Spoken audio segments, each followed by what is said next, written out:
You're listening to Tech Nest, the Proptech podcast. In each episode, you'll hear from Proptech founders, investors, and industry veterans on how they're using tech to change the way we buy, sell, and invest in real estate. Discover market opportunities, interesting data, growth tactics, and trends driving the industry forward. This isn't just another podcast about making money in real estate. This is about how we live. And now your host, Nate Smoyer. All right, let me throw a question at you. If I asked you to explain what lease abstraction is, would you first tell me, get ready, this is an exciting discussion? I don't know. Maybe you would. Maybe you really liked the idea of pouring through piles of paper or Word documents, summarizing the details of lease agreements, and then passing it over to your asset manager or asset team, so that they can do what they were trying to do. I don't think that sounds very exciting. But Cameron Steele, and he comes from the tech background. He's not from the real estate background. He's a co-founder and CEO of a company called Prophia. And Prophia is making this process much easier than what I just described. Now, they don't lead with, but they are an AI data company. They'll talk about their data. And we get into this a little bit. This is actually one of the pieces I was most excited about. Because while they are actively using AI modeling and technologies to be able to read documents, create concepts, and make data available from unstructured formats. That's not how they pitch themselves. We also talk a little bit about what is real and not real AI. It seems to be a very popular conversation these days. And if commercial real estate should be concerned about this stuff. What should you be thinking? Where are things headed? This is a fun conversation on a topic that I never thought I would have. But yet here we are, and I can promise you it's interesting. So let's jump in. I think you'll like what you hear from Cameron. Hopefully there's a few lessons in here. Hey, Cameron, welcome to the show. Great to be here, Nate. Thanks for having me. I'm excited to have you here. I'm always looking forward to the episodes where I know it feels like I'm stepping into a bit of the unknown to find out what's going to happen. This is like the first time a JV player takes the field to start varsity to see, does it hurt that much more to get hit by those guys? But maybe not. I don't know. But well, anyway, I'm excited to have you here.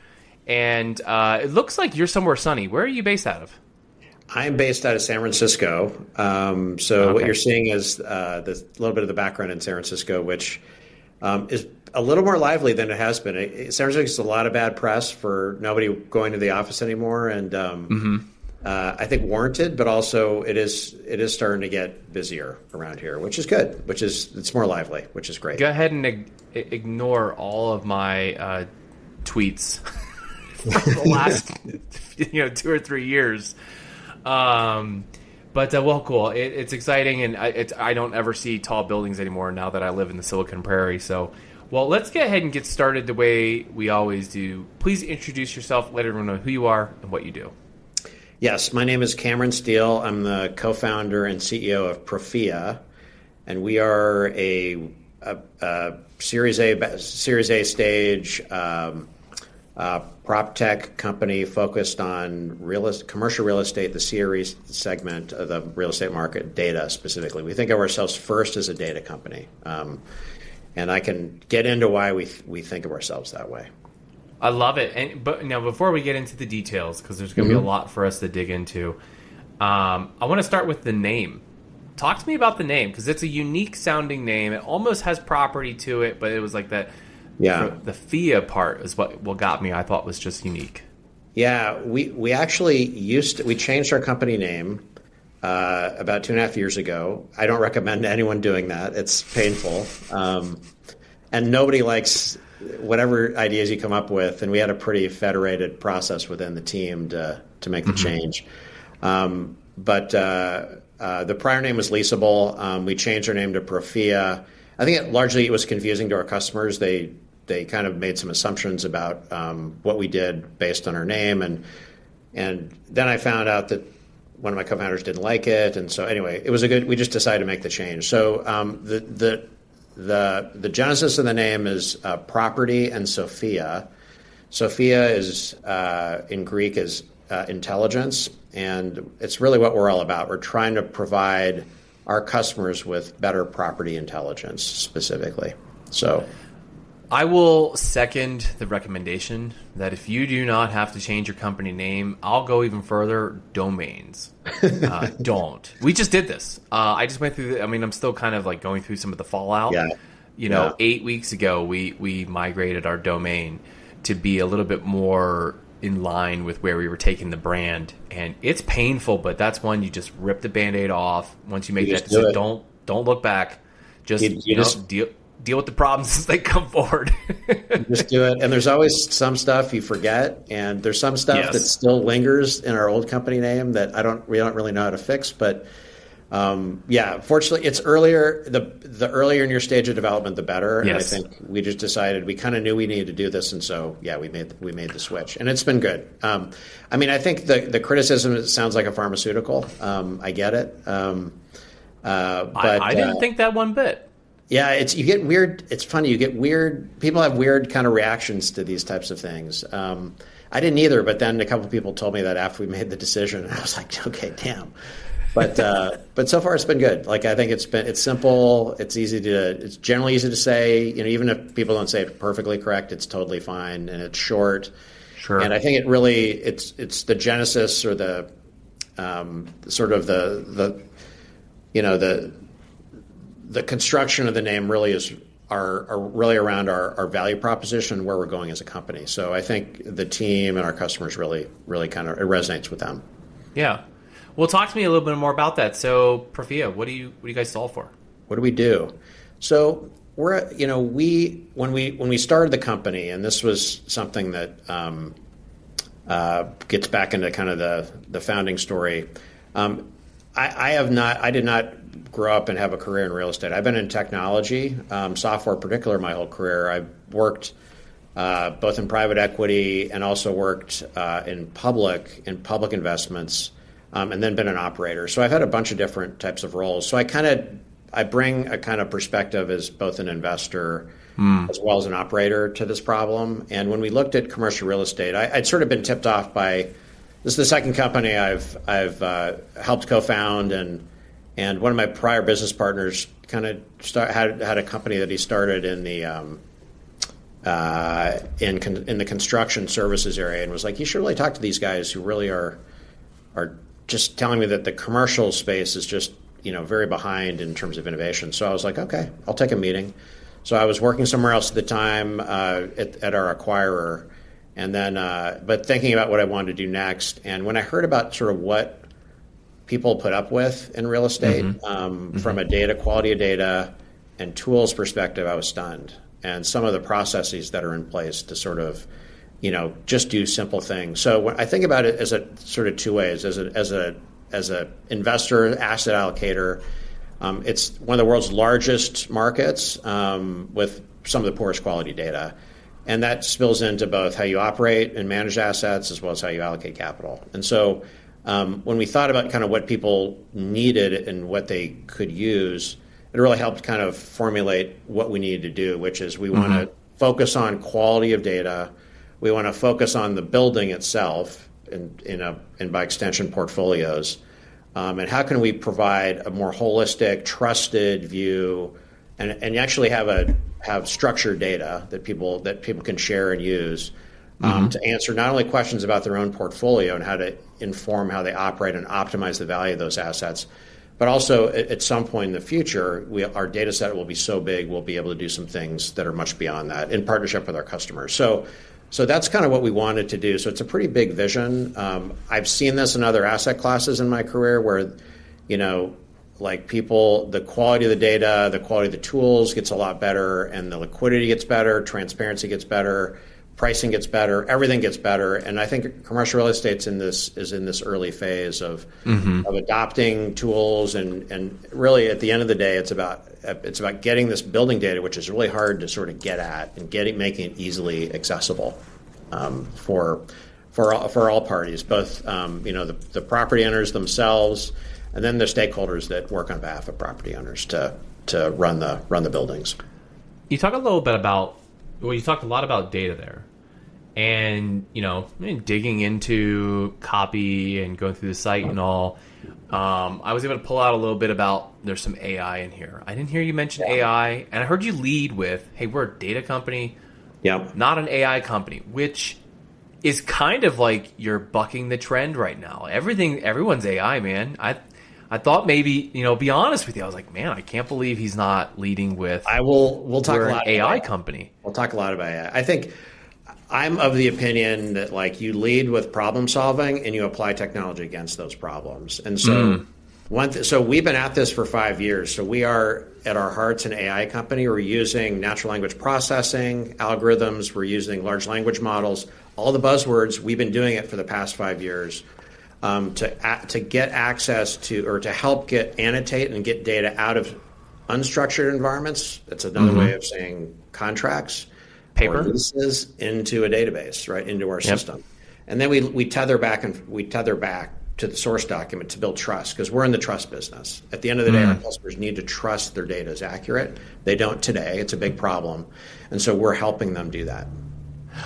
I think that's for what it's worth. I think other founders listening to this, I'm a marketing guy, not a data guy, not a AI guy. And whether or not you're a real estate person or not, what you talked about leading with, solving problems versus just the underlying tech. And I've seen this, and you and I had a chance to talk pre-show. We were actually kind of riffing a little bit on you said you listened to our interview with Jeffrey Berman from Camber Creek. And we riffed on this a little bit, like, hey, all this money into Proptech, and where's the progress? Yeah. And some of it's like some of the distractions. It's just like you can't just take blockchain and then say it's going to solve everything and then try and find the thing it's going to solve for. It's, hey, what is the problem we're trying to solve for? And okay, then what's the best way to do it? And it happens to be a new tech. Yeah. Then that's a great way to do it. And my kind of the way I prefer to operate and the way I like to sort of plan and build companies and hopefully build value is, as I said, not sort of build technology then find a problem for it. It's like let's identify a problem and apply technology to it. And so back in 2018 when we started the company, and just to give you a little more context, a building is like a little business, right? It's got revenue, it's got expenses. Usually there's a mortgage on the property, because typically these are financed through debt. And then there's probably some co-ownership, which is pretty common. But all that governance all the governance of those relationships is done through legal agreements, and they're pretty standard, across each category. But the thing that really drives value in the market is the leasing, because people are not buying buildings because they think they look cool. It's not a vanity purchase, though I'm sure there has been some vanity purchases that have happened. But at the end of the day, it's about cash flow. It's about what is this building going to do? It's a commercial property. It's generating cash flow. And that cash flow is governed by the underlying contracts that the tenants have with the landlord. And so the problem there is that it's so complex and there's so many things that impact that relationship. And then you layer on top of that, particularly in office or in kind of retail environments, you have just stacks and stacks of tenants that all have their own agreements and things like that. It can get very complex. And so for our customers, they struggle with how to manage. How do I manage and optimize this asset when I'm struggling with all this different data? And what do they do today? Like if they don't have Prophia, what are they doing? So they do what was done in the 70s and 80s, which is the thing that struck me as odd, which is they have a manual lease abstraction process. So they hire someone or they have people internally that will basically summarize the document, this contractual agreement, and it'll be a static, report, which is as good as produce. It lasts as long as until something changes. So So the definition of insanity is doing the same thing over and over again, and that's what the industry historically has done. And the nice thing now is we have tools to sort of enable getting the data out of these documents and into a database, really. And the other thing that our customers don't necessarily know right off the bat, but they benefit from is once you have trusted data in a database and you have a set of tools around it, you can get the same people working off the same data set. Like, I run a company, I want our team, and you're involved in running a company, right? Like, you want your teams using the same data, right? Like, if they're trying to get stuff done and achieve goals, it's nice to know you have you're working off the same goals and the same data. And this gets back to just, I think a general technology and software background. And, I started my career at Oracle, and this was drummed into my head right off the gates. But having a central system of record that's, in a structured environment is extremely important for teams that are trying to get things done that need to work multifunctionally, right? And I think one of the things that the industry struggles with is, the leasing team is working off of one data set, the property managers are working off another, and the capital markets teams are working off a different data set, and they all have their own systems, they don't talk to each other. But it's all around the data of the building, right? The building is the source of value here, and the portfolio is. So we're trying to address that. So we've started with the most complex, difficult area. We've leaned into complexity, which is the leasing agreement. So today we capture 40 different document types that are associated with the tenant landlord relationship, and we capture up nearly 200 distinct concepts. And our customers don't care about names and dates. That's irrelevant to them. They know the names and dates. What they do care about is some of the deeper conceptual requirements, which are called encumbrances in the space, and other things that sort of govern the relationship. They need to know what those are, and they don't have to go back and reread these brutally long documents every time they need to have it. They need to have it in a way that's in a standardized format that's available to them, that's easy to understand. If I have Prophia, then my property manager, the asset manager, can log in, and I'm going to throw out a scenario here, so you tell me where I'm wrong. And maybe it's something like, we're trying to figure out expenses on maintenance for the next year and who's covering what. And maybe most of them are triple net, but not all of them are triple net. Some of them require they have to do annual HVAC inspections. Some of them have to do certain upgrades to furnaces or certain maintenance, and we need to pull all that together because we're trying to lock that down for the next. And we could run some sort of query inside of Prophia to look for that in all of our leases, see what we need to do and where and how those numbers shake out. Yeah, exactly. And so let me tell you more about what we provide. So Think of what we provide today as sort of three levels of interaction with the data. The first is really at the lease or tenant level. So typically there's a summary of what they're contractually obligated to.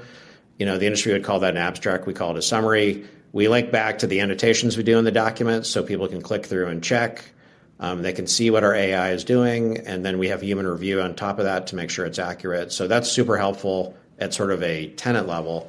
Then we consolidate that into a view of the building. So we have a set of reports, including a dynamic stacking plan and critical dates report, encumbrance rights report, subtenant report. All that is tied to the building.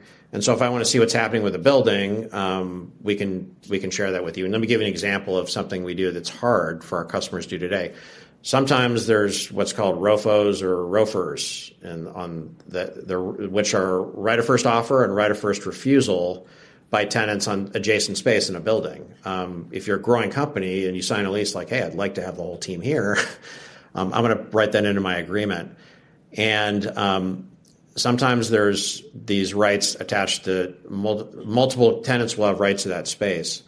And so how do you make sure you're offering to the right person? How do you know it's there? How do you know you're offering to the right person? And if you task your leasing team to go lease the space, you better make sure there's not a right attached to it. And so a lot of this work is done manually today, but our team can really see it visually, and they can click through and get the information they need to sort of manage that aspect of the relationship, as an example. And then finally, we have a portfolio querying and reporting capability. So you want to one of the things, we just talked to a prospective customer yesterday, and they have a very sizable portfolio in the U.S. And he's like, what we would love to do is if we are negotiating with a particular tenant about a termination right, we'd love to be able to capture that language really quickly and sort of input it into the discussion or proposal we have for an existing tenant, and we allow you to do that in seconds. You can query termination right, across all your assets, do it by date, and be able to query and grab data really quickly. So we just make it really easy for people, and it's just something they've never had before. Everything they've done before has been manual. The example I like to use, because I think it's people can relate to it, is sort of the indoor plumbing analogy. So before indoor plumbing, you'd go to your well, you'd get your water, you'd bring it into the house, you'd treat it, you'd use it for what you want. That's effectively what our customers are not our customers, but the industry does today with data. They'll go out, they'll pull the data, they'll manually compile it, and they'll do it over and over again. And what we do is we kind of provide that hot, potable indoor water that's ready to use for whatever purpose you need. And that's the way we like to think of it with our customers, is we provide you that trusted data source that you can then use to help operate and run your building and make decisions about how you want to allocate capital. Got it. So, and then I'm curious here, because some of the stats your team tipped me off on, right? So you guys you've done 1,800 different building locations, like correct, more than 1 million documents, 160 million square feet. So there's a lot of data that you've been able to ingest. Is any of that then put into some sort of an aggregate form that each individual customer then has like a shared access to, or is it only the data that a customer is essentially inputting they have access back to?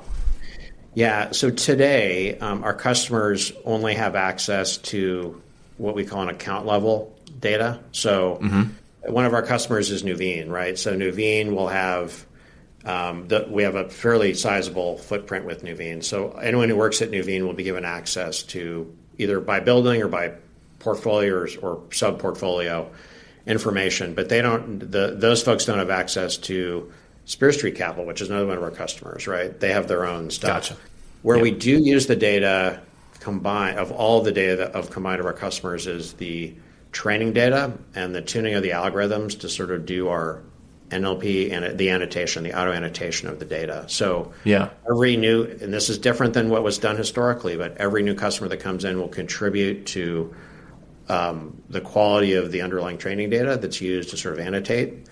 And then, in theory, over time, that gets a lot better. And we've seen, when we started the business, we thought, we'd probably need 30 to 40 concepts. That's probably sufficient. And now we're up to nearly 200. There's just a persistent interest from our customers in capturing more and more data because it helps them out a lot. But anyway, that put pressure on our data science team, right? So we have to continue to train and support from an AI perspective. We use natural language processing technology to do this, to sort of train the algorithms to identify, hey, that's a holdover clause, right? So we know it's a holdover clause. We've seen it 50,000 times. We know that the data around it is suggestive of this, and we have a high degree of confidence that when we identify that, then it's accurate. Yeah. I always hesitate to bring this up, but I feel like it's important just because, the world of commercial real estate has seen some waves in the last 3 years, and literal waves, pretty choppy, both high and low. And so, I'm curious though, because you guys raised a Series A not that long ago, just a few months ago, last year. Yep. And congrats on that, by the way. And so I'm curious, was the COVID-19 pandemic in any way, shape, or form, did it impact your business either as a tailwind or headwind? And, now that, I don't know if we're officially out of the pandemic, and I have no idea if people can hear my dog's chew toy. He is outside my door. I hear him ripping. I'm dedicated to this show, guys. I'm hearing him go through things. My wife is having a great time. He's having a great time. My wife is not here. The house is what it is right now, but we're going to get through this.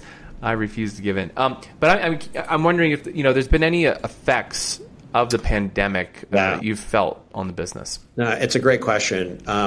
So as I said, we started the company in 2018. We launched we got our first customer live late 2018, and we started really signing up more beta customers in 2019. And just started generating revenue in 2019, which was exciting. I hired our first salesperson in early 2020. We launched our product commercially, and then the pandemic hit. And it was really tough. Our customers or prospective customers were not worried about innovation. They're worried about, existential risk when the world has changed pretty dramatically for them. We were able to grow through it. We didn't let anybody go. We continued investing in our product, and I'm just very thankful we made those decisions to do that. But it was a rough kind of 12 to 18 months. We couldn't go see anybody. People weren't in their offices. There's just limited. Real estate people like to interact personally, and so it changed things. Now that's the bad news. The good news is it's, I think, because of COVID and especially in the office environment, we have a variety of different sectors. We have office, but we do medical office and life sciences. We have retail. We have industrial. So there's some diversity in the folks that we work with. But I think what's now happening is because the market is undergoing some stress post-COVID, interest rates are up. There's a new and I think very enthusiastic interest in doing things differently and figuring out ways to sort of operate and be more efficient and think about problems differently. Someone said it. I know I'm repeating what somebody else said on your podcast, but I'll do it anyway. When things are going really well, there's less impetus to change. If things are difficult, people are very interested in solutions to solving problems that may not be the case. So we're finding that to be the case as well. And I think our business is accelerating, particularly late last year and this year because of that, because we're just seeing people are looking for help. They need help in this market. They need to do things differently. And if you go back and, tell your CEO or your board, hey, we're going to hire a bunch of people to do a bunch of manual data compilation work. Sorry, that's not a winning strategy, right? So how can we use AI and next-gen technology to sort of put ourselves in a position to win? And, if you think about this from an investor perspective, and this is kind of where I come to a lot, like if you look at different asset classes, whether it be equities, or fixed income, or even some of the private equity categories, like all those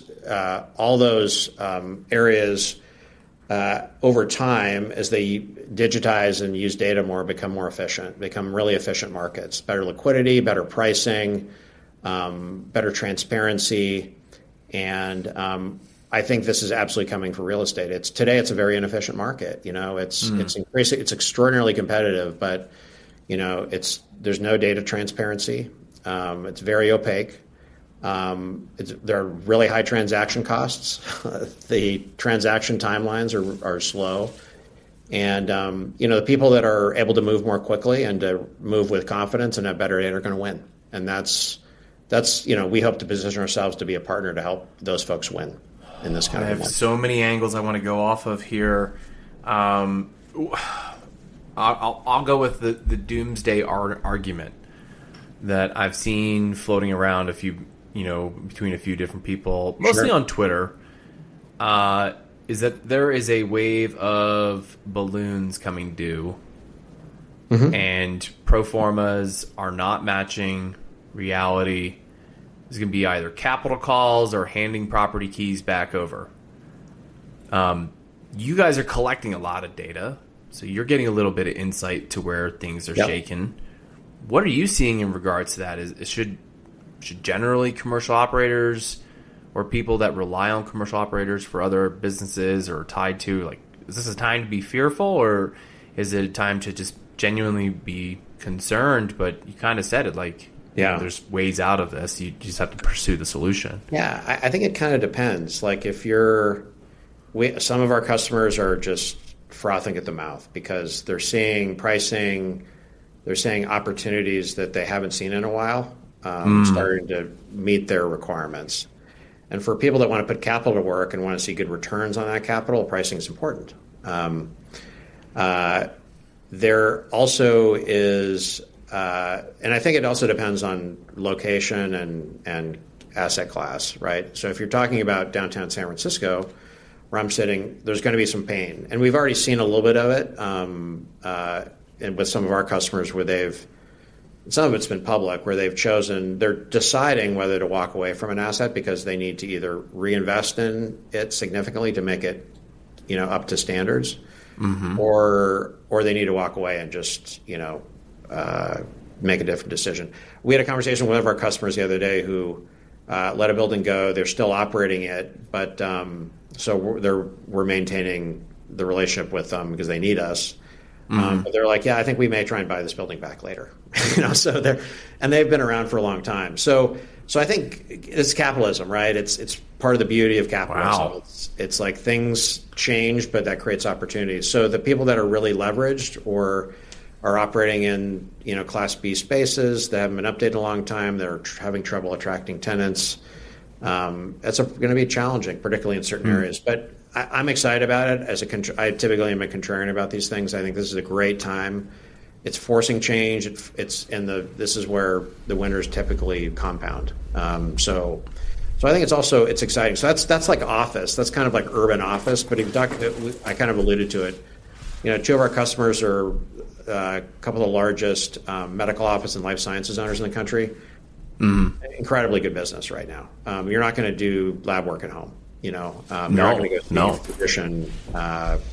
You may do more telehealth, but you need to go see a physician in an office environment. So I think there's other areas that retail is seemingly getting healthier. I think industrial is coming off its peak, but it tends to be a very healthy segment of the market. So it's kind of our economy now. There's really pockets of strength and weakness, and I think we're seeing this in real estate as well. It is fascinating how central real estate has really become to all economic discussions. I'm trying to remember if it was I want to say it was a Housing Wire podcast I was listening to recently, hosted by Clayton Collins, and it was like, it's just the center point of news. It was with Igor from Apartment List, and right. It was just like, or Iger, sorry, and it just like kept it's the center of all discussions. Like, you can't talk about where the economy is going without talking about how the real estate market is doing. And it seems like, there's a pretty strong correlation now to overall economy and interest rate. We all look at, there's the Fed rate, and then of course mortgage is it's not the exact same. It's not a direct one-to-one correlation there, but there's obviously some cause and effect. Yeah. I'd be remiss if I didn't get into a little bit of AI here. We got to talk a little bit about AI. You guys have been doing it for several years before GPT-3 was cool. Okay. I'm sorry you guys didn't take off like the chat tools, that everybody and their mother was writing haikus in the voice of Walt Disney. But what I want to ask you, because you have a little bit more insight, of all the claims of AI, and I'll say machine learning, I'll throw that in there too, and tell me if I'm wrong, that they're the same thing or if they're different, but how much do you think is real, and how much is just marketing hype for fancy merge fields and very simple if-then statements? I think it's a mixture. I'm a big believer that some of the more recent technologies will really fundamentally change the way a lot of industries will operate today. And I think as a companion capability, it'll really help give people time back and hopefully elevate the quality of the work and the quality that the time they spend at work. So I'm really optimistic. I think what I would just say relative to what we're doing is, I think there's probably a perspective that a lot of the tools are going to be controlled by some very large organizations. We use two of the open source models, that were coming out of, I think, Meta and Google, and we built on top of those. And that's part of the timing for us. So I think there's some really great tools that are available to help us lever those. But the key thing is, what is your data set that you're utilizing, right? Because if you're just plugging into sort of public data, it's going to be competed away, right? You're not going to have any there's not going to be very little differentiation. I like our positioning because the data set that we target is private.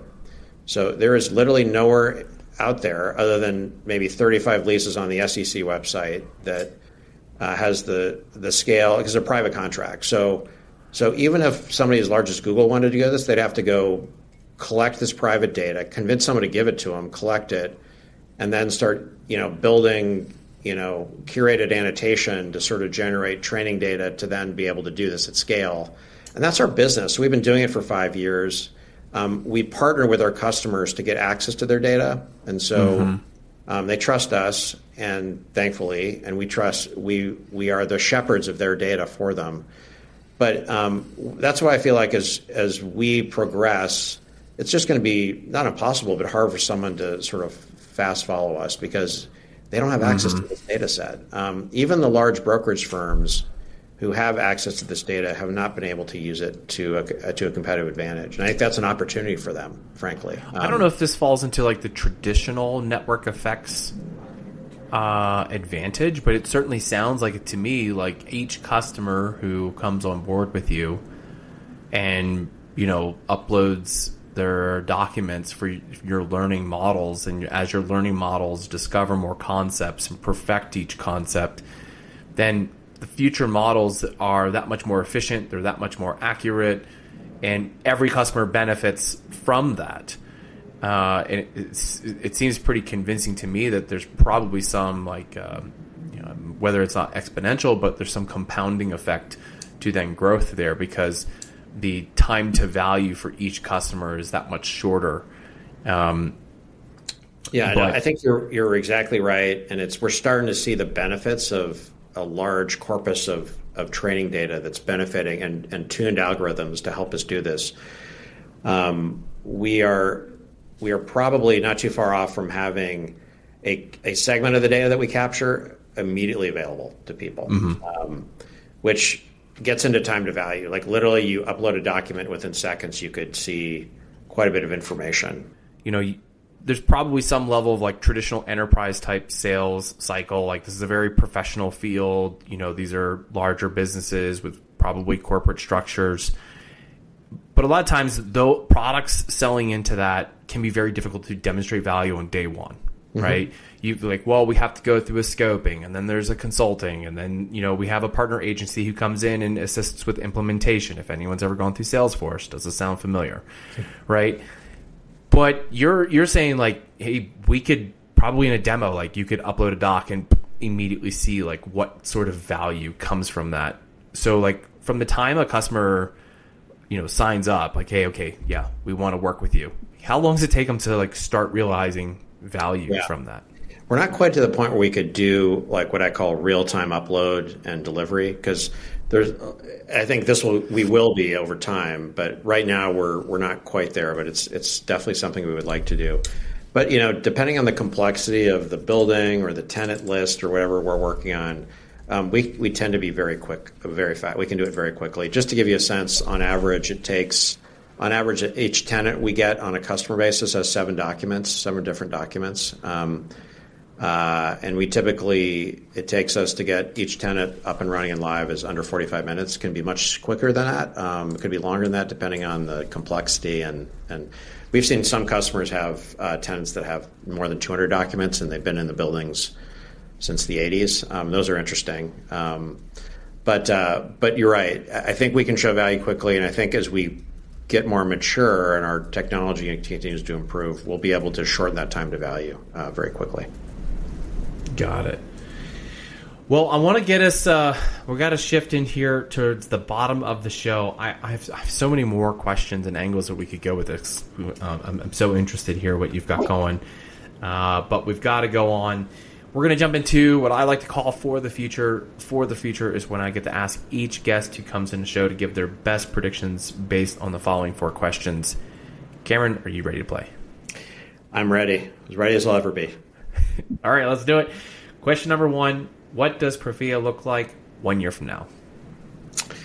I think we'll be more than 2.5 times bigger. That's what we're planning and working towards. I think we'll have a second product offering. We're expanding our core product, but I think we'll have an additional product offering in the market. And we should have probably 20-ish% more people on the team. Very cool. Number 2, what percent of asset managers will be using AI-driven tools 3 years from now? Why that percent? I think it'll probably be 20%, and just because the market's so big,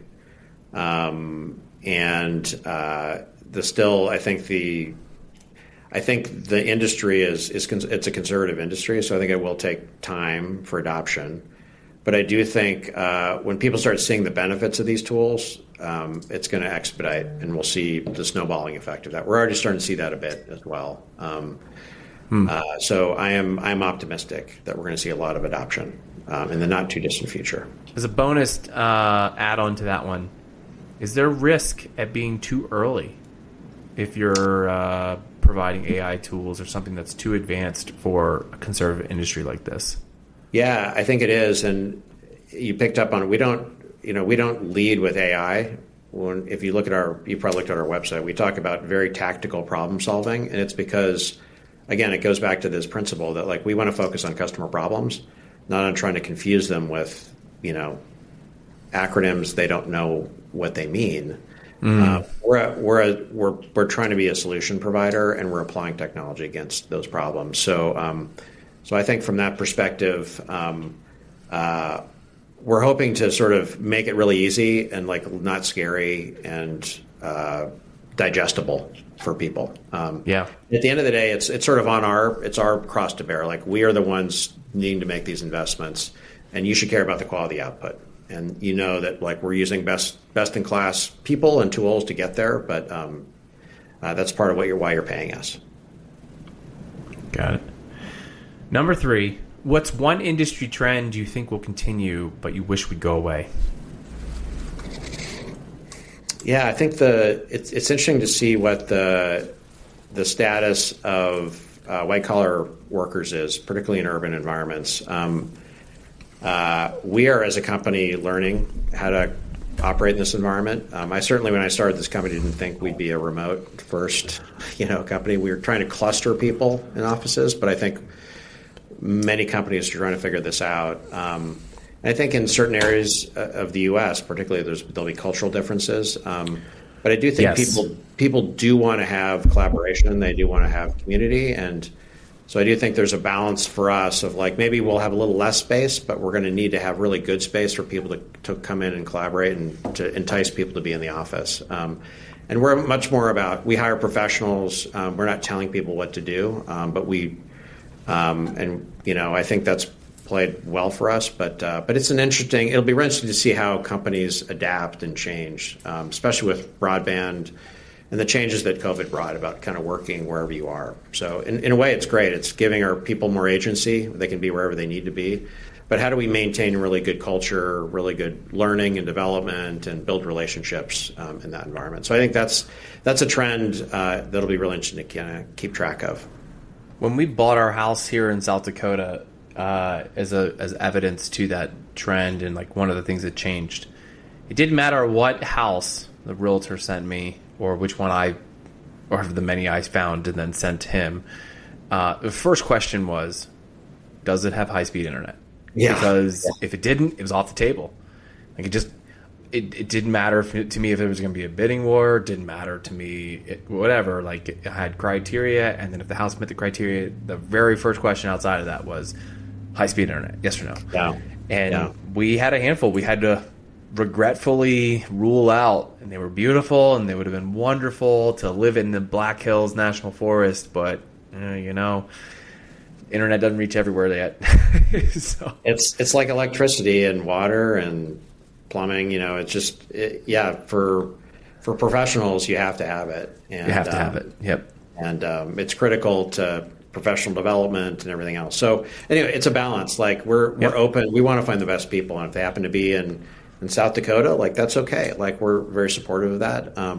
But it's harder for companies to sort of learn how to develop, and support employees that are not sort of all contained in an office. So we're learning about that ourselves. All right, last one here on For the Future. What's one thing you believe will dramatically change or fade away in real estate as a result of tech advances? I would say for us, it's very obvious, which is the manual lease abstraction work that's going on. It's just work no one wants to do. No offense to anyone who does the work; it's super important, but it's hard. It's a task. Collecting data is a task that's just better to let machines and software do. And so we want to encourage people to do higher value work and effort. And in the case of property managers, it's like more engagement with tenants, which is really important, rather than doing paperwork or doing data compilation.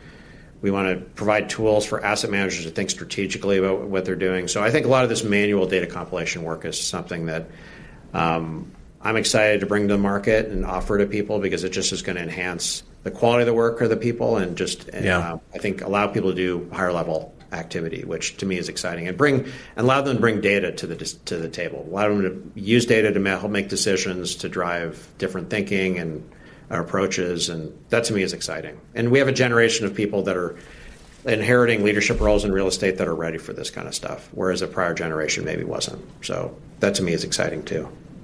Very cool.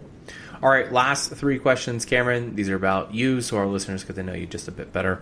First one, what are you reading? I'm reading 'Sapiens. I'm a little late to the party, but the big book.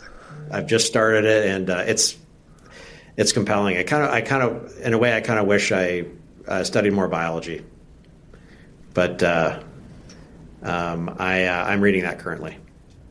Very cool. Number two, who are you learning from? I am learning from our customers and our team every day. Every time I interact with a customer or prospective customer, we learn something. It's just fun, again, to come with a beginner's mind and just soak up information. And what we do with that information is part of the fun. But yeah, we learn in our work. It's learning from our team, from our customers, and from our prospective customers. Literally every day. It's exhilarating and a lot of fun for me. Okay, last one here for you. What inspires you? Two things. I get inspired by one, seeing our customers succeed and seeing them happy and using our product and giving us feedback. That derives a lot of pleasure. When you start something from scratch with just an idea and to see it actually come to fruition, there's a huge, it feels great to have that happen. And the second thing is seeing our team succeed and grow. We're growing as a company.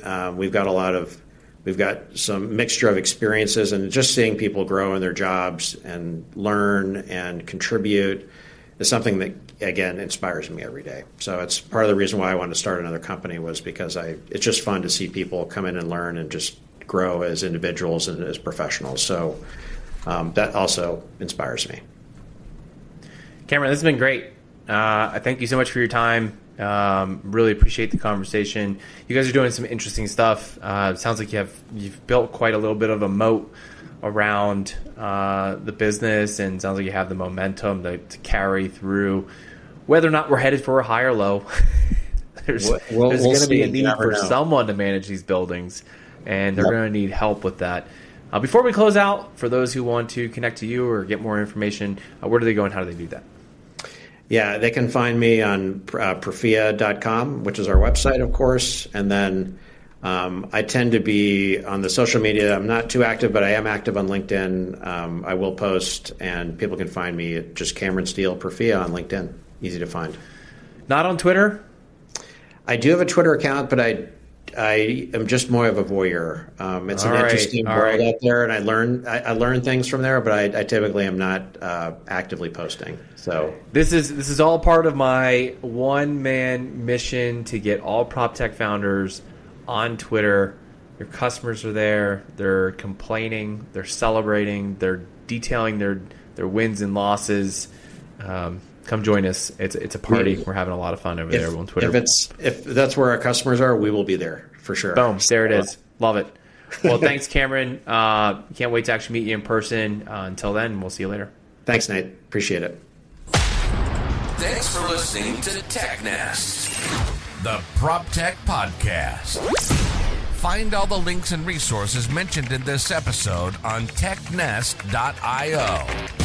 You can get future episodes delivered to your ears directly by subscribing to the podcast on iTunes, Spotify, Google Podcasts, and all other major podcast apps. Follow TechNest on social media to stay up to speed on new developments, resources, and announcements in PropTech.